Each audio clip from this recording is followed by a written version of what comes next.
This pollen filter has definitely seen better days. Boom, boom, boom. I want to replace the beautiful sparky plugs. That stays in there, I guess. You have to torque these down to a specific torque and you can't just go mad. Thermostat. They don't have to be incredibly tight, they just have to be tight. Hello.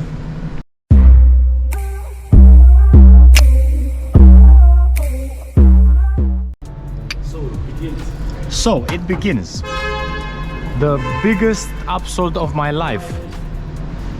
The biggest upsold of my life, literally. So this car, I put it down for spark plugs, brake fluid, pollen filter oil change, thermostat, gearbox oil change, sunroof clean, rear brake pads and discs, and they went for everything.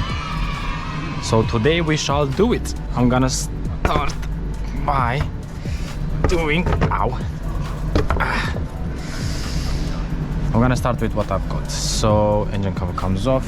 We should leave this to the side. And let's do the pollen filter.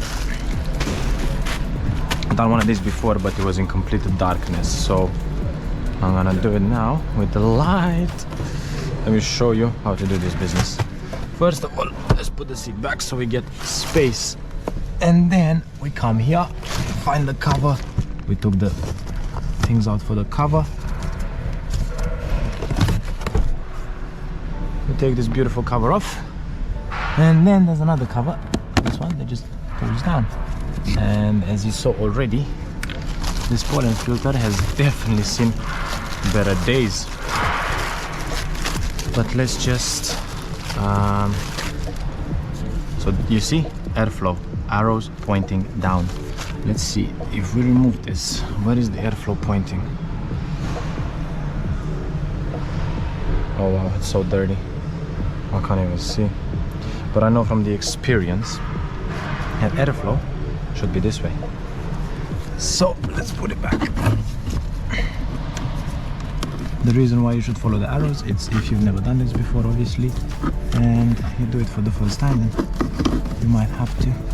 But like I said, I've done so many of these. Sorry about the morning noises. It's gonna be a lot of that today, right? So bear with. Clip the cover back in place. Make sure it clips okay all around. That's it. That's all nice and tight. And now put this bad boy back. Make sure it slides under the grooves here. Boom, boom, boom. Boom, boom, boom. I want you in my room.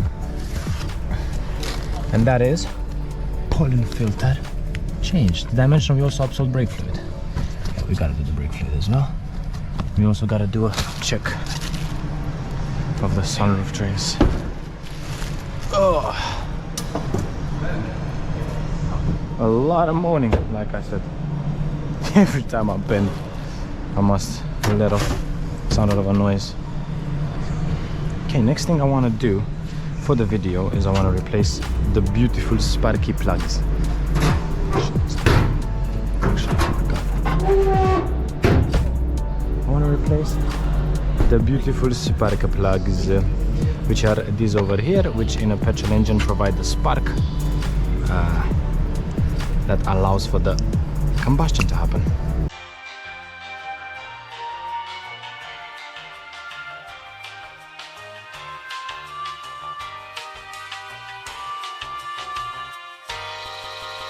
Disconnect that just so we have it out of the way.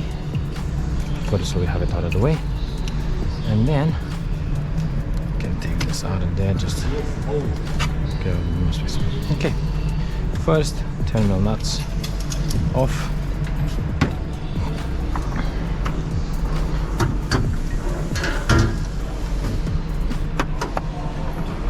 And my favorite tool is this. My favorite tool in my whole box. Very careful when you take these off. Spider web. And settling. Very careful when you take these off. Don't break the ground that is connected to them. This is a ground wire. Do not break the ground wire.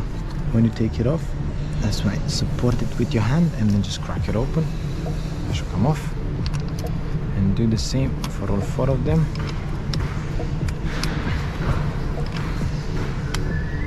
And then that's it.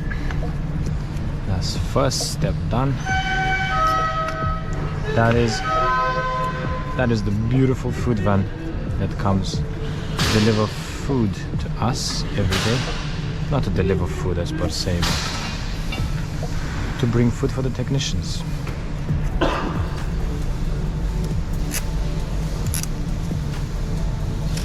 I won't film this whole video, I'll just film the spark plugs. I feel like the spark plugs are a really interesting part of the video.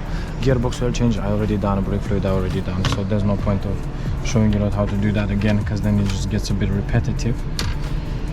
So I want to show you the spark plugs. And I also want to show you how to do the thermostat housing. How an Audi qualified technician does a thermostat housing, okay?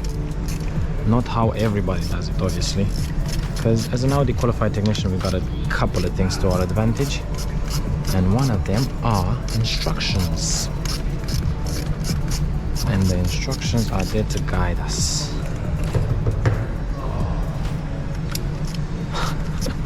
That's what happens when you keep the car locked and you go to open the door from the other side and the door doesn't open, so you have to walk all the way around to the other side. I know, I have one more to take off, do not panic. When it comes to the screws for the spark plugs, they don't really matter where they go. However, the coil packs, I like to keep them where they are. So coil pack for bank 1, for cylinder 1 will go back on cylinder 1, cylinder 2 will go back on cylinder 2, cylinder 3 will go back on cylinder 3, and so on. Next, connectors. Pull the red tab back.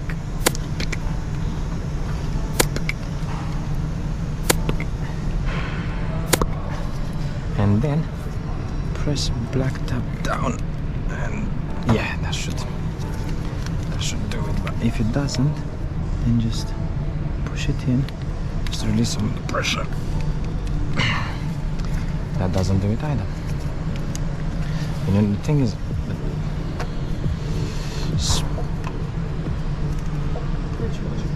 spark plugs trying.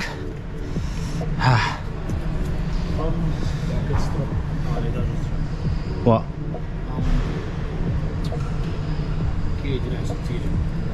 Oh, for the to hold it. This is another way of releasing the connector. It's popping it from underneath.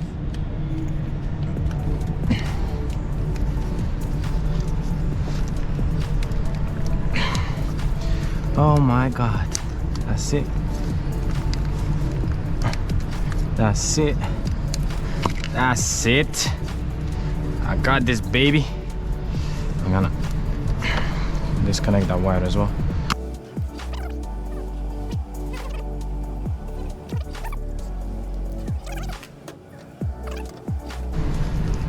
Alright, let's take them off the connectors. Let's take off the connectors, and now the most difficult bit, taking the coil packs out. Sometimes they don't come out in one piece. The top bit comes off from the bottom bit, but we'll deal with that if it happens, when it happens. But these ones decided to be really nice. Okay, for the two that we took off. Yeah, they're nice.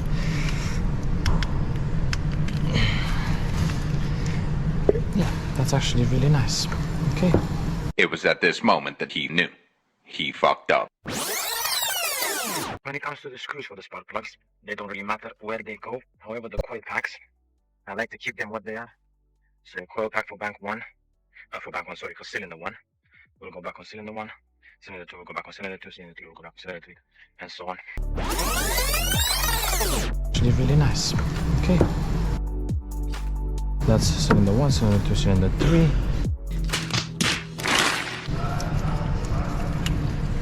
And cylinder, which is It's usually what's wrong. Cylinder. Oh. Whoa.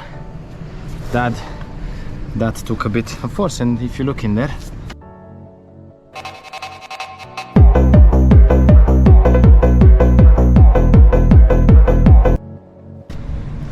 you see spark plugs. Let's crack them open. Let's take them off.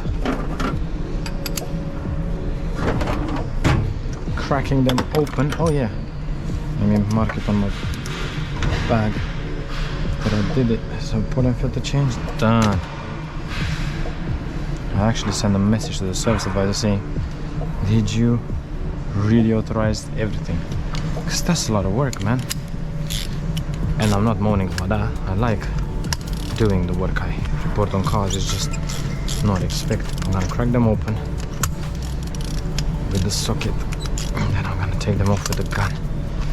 Just save myself time. Okay, that stays in there, I guess.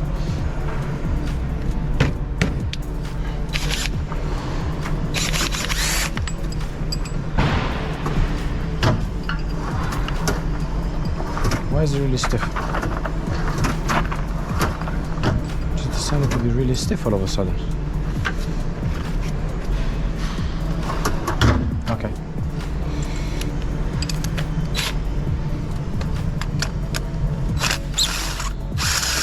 Spark plug 1 out. Spark plug 2 out. Yeah? You have the gun, yes. Your gun or my gun? Here you go. Yeah, me too.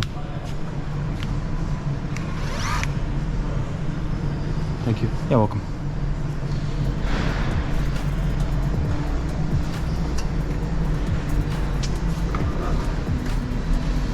Then we grab a magnet and we take spark plugs. Oh. We take spark plugs out of combustion chamber.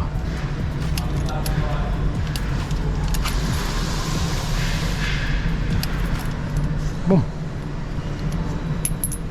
Spark plugs are out, and as you can see, these have been quite used. And this is an important bit as well. You see this little washer here? This thing that I'm spinning. I hope you can see this. This is why you have to torque these down to a specific torque, and you can't just go mad when tightening them, because the specific torque is supposed to compress this washer a specific amount for the spark plug to sit a very specific distance inside of the combustion chamber. So when you do spark plugs, please, please, please, 2 absolute very important rules. Do not drop them in the chambers, because that can damage the little electrolyte on the end, and that can affect the way the spark plug works, and it can stop it from actually giving it a spark. So basically it can stop the spark from sparking. And do not tighten it just however tight you think that works. There is a specific torque. Tighten it to the specific torque, which is given to us by a Rorschaach manual, and which I know in my head it's 27.5. so that's what I'm gonna do with my torque wrench. And now I gotta grab them from parts first.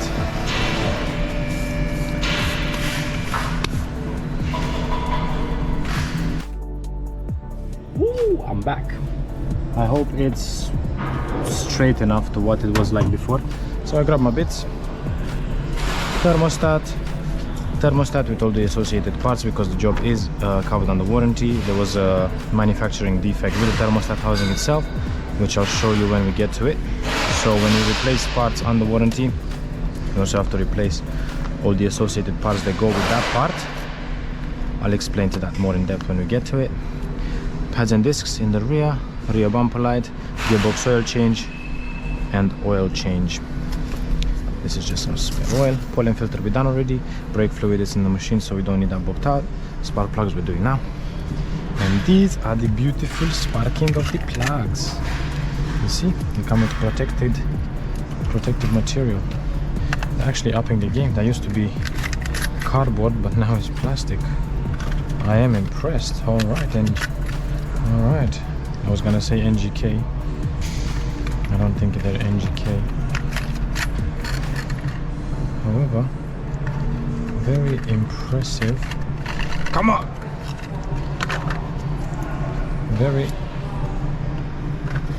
impressive. Seringanam.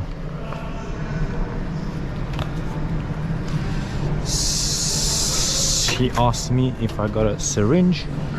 We are from the same country, so we do speak the same language. In case you couldn't tell from my accent, I am not English. I am a foreign boy.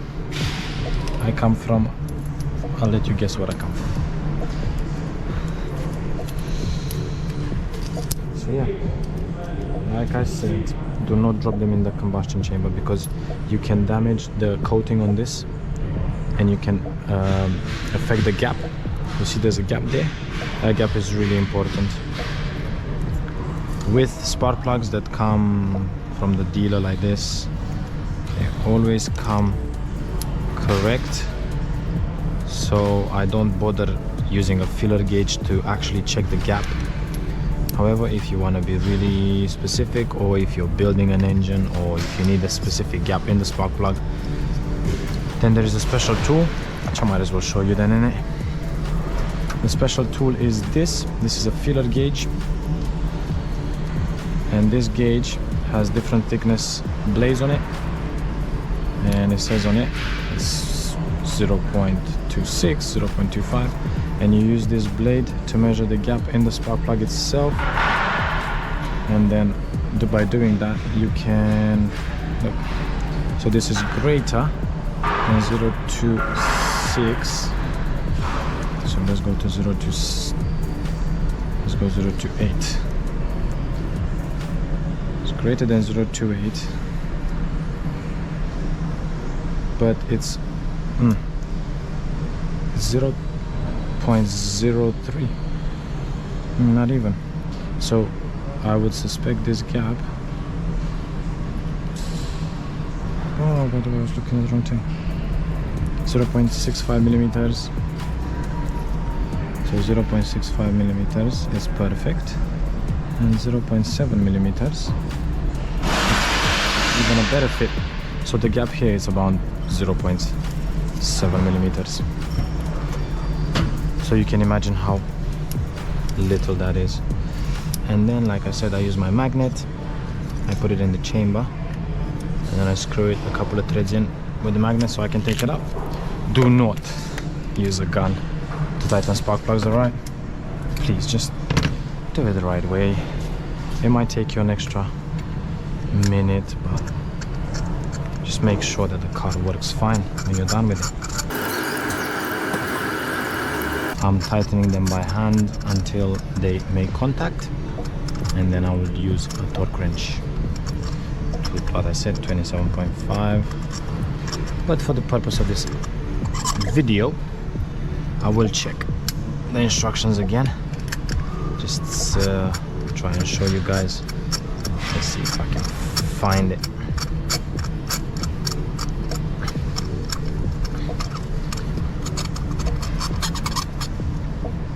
Let's see. All right. Let's go on again.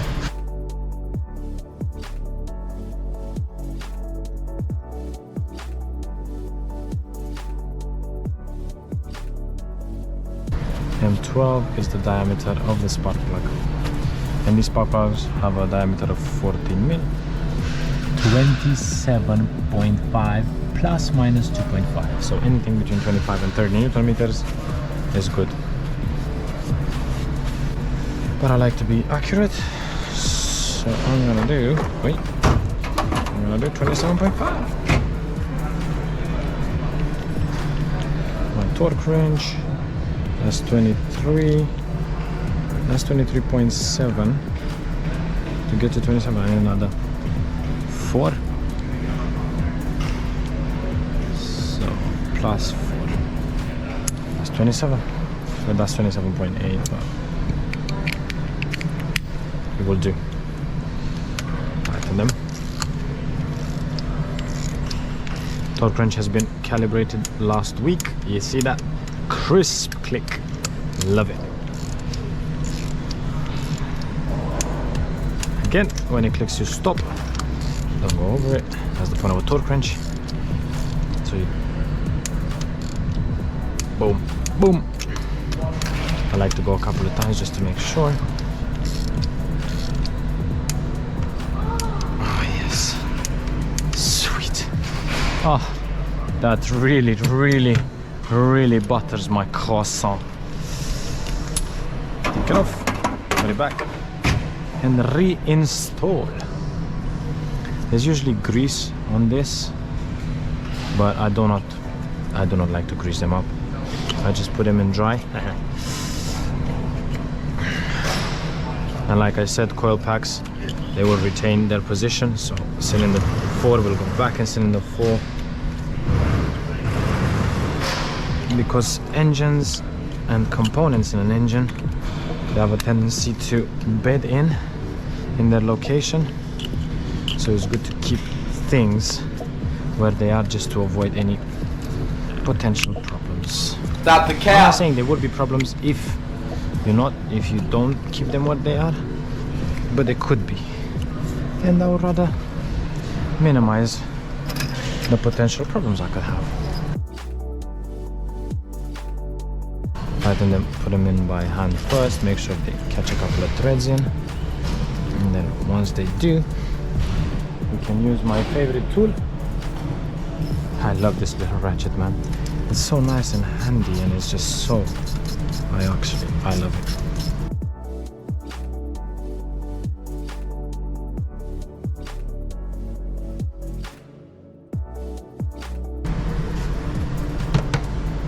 Let's just put all the connectors back.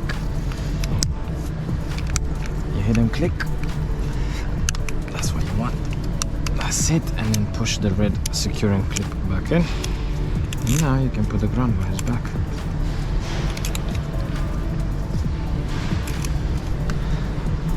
And then your 4 little nuts.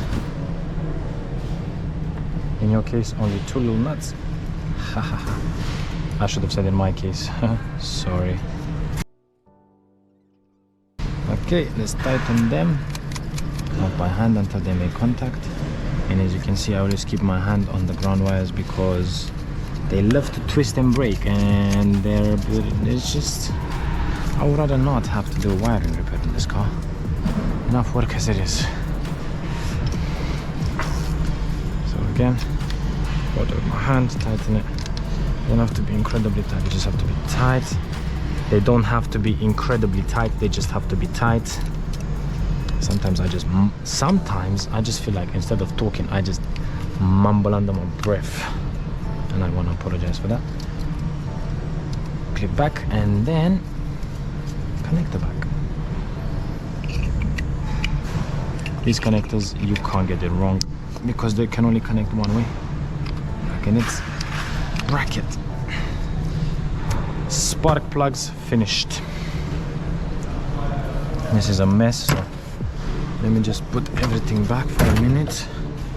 I hate working in a messy environment and unorganized. I like to keep things nice and neat at all times. So that's what I'm gonna do. I'm gonna put all my tools back.